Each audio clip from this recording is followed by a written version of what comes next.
Hi friends, it's Miss Lila again.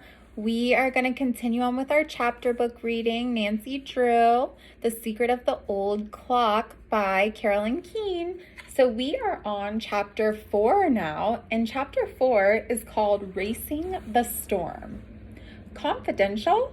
Mr. Drew repeated, looking at Mr. Ralsted. You may rest assured that whatever you tell us will not be repeated to anyone. Well, I'll say this much, Mr. Ralsted went on. About a year ago, Josiah Crowley came to me and said he wanted to draw up a new will. He indicated that he intended to spread out his bequests among several people. He expressed a desire to write the will himself and asked me a number of questions. I took him to my office and told him exactly how to proceed. When he left, he promised to have me look over the document after he'd had it drawn up. Then you accidentally saw the will? Mr. Drew asked in surprise. No, strange to say, Crowley never came back. I don't know whether he ever wrote the will or not. And if he did, there would be a chance that it would not be legal. Nancy spoke up. Yes, he might have typed it and signed the paper without a witness. In this state, at least 2 witnesses are required, and 3 are advisable. What would happen, Nancy asked, if a person were ill or dying and had no witnesses and wanted to make a will? Mr. Ralsted smiled. That sometimes happens if the person writes the will himself by hand and signs it, so there's no doubt the same person did both. The surrogate office will accept it for probate.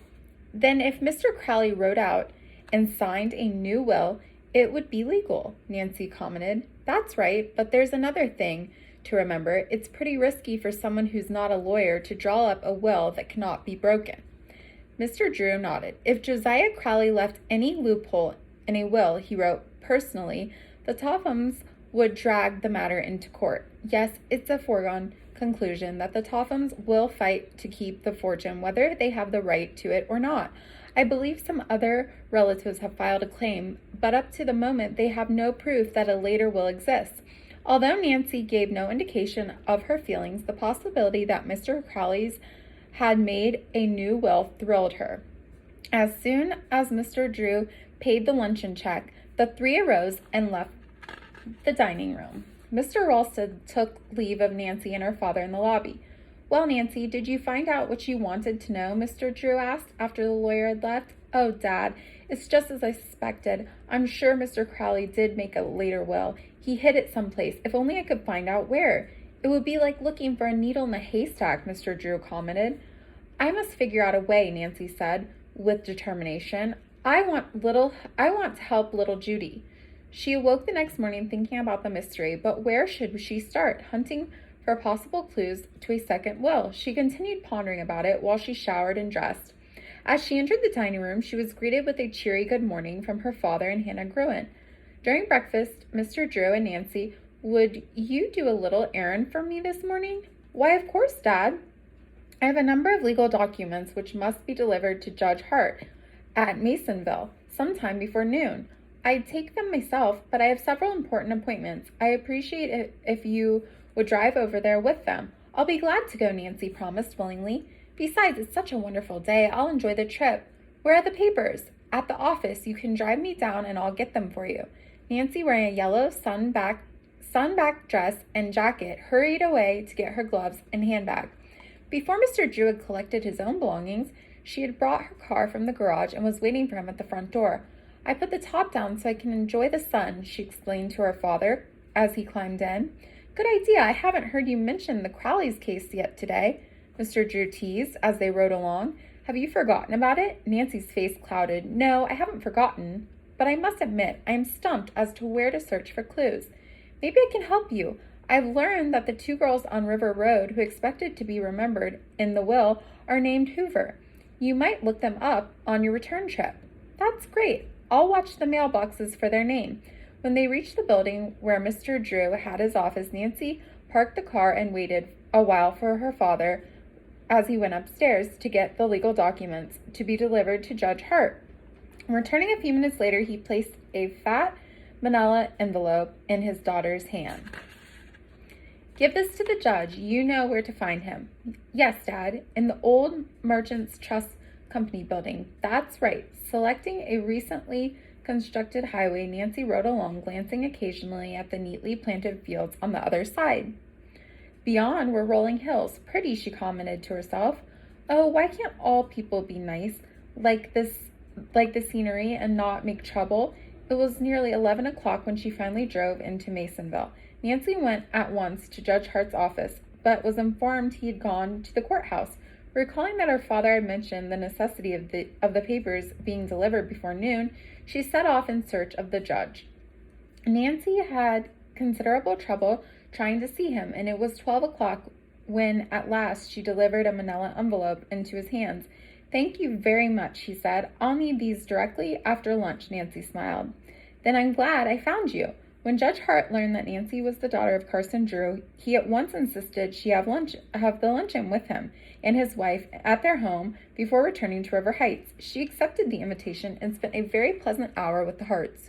During the meal, the judge laughingly asked if Nancy was still playing a side aid to her father. Oh, yes, she said, and at once told him about the Drews' interest in the Crowley case. Did you know Josiah Crowley or ever hear of him? She asked. Both the Harts nodded.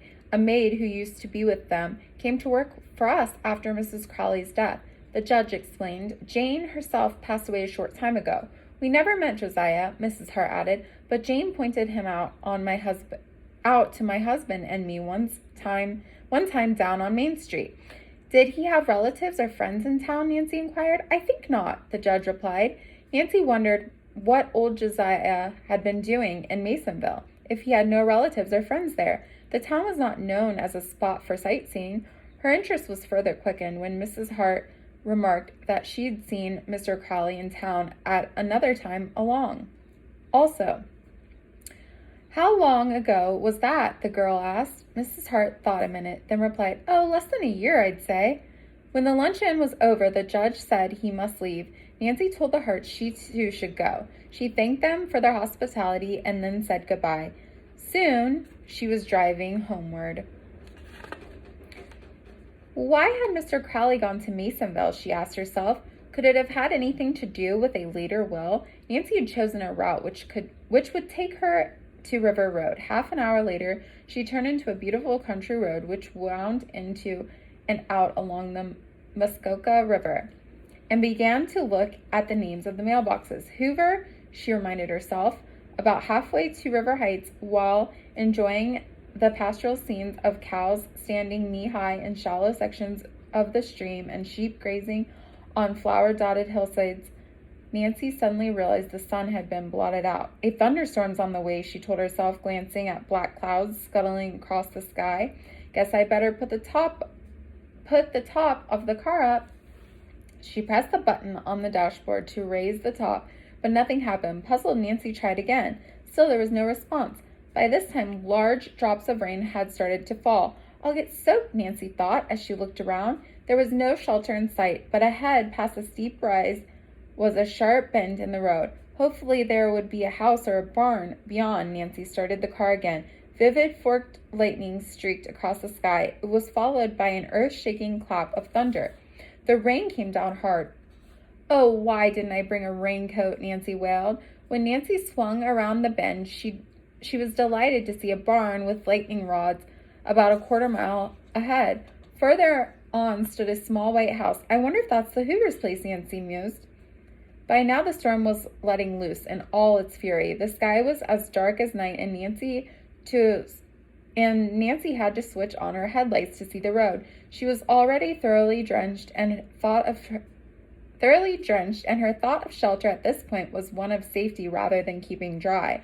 Nancy turned on the windshield wipers, but the rain was blinding in its intensity. It was impossible to see more than a few feet ahead. Almost in an instant, the road had dissolved into a sea of mud.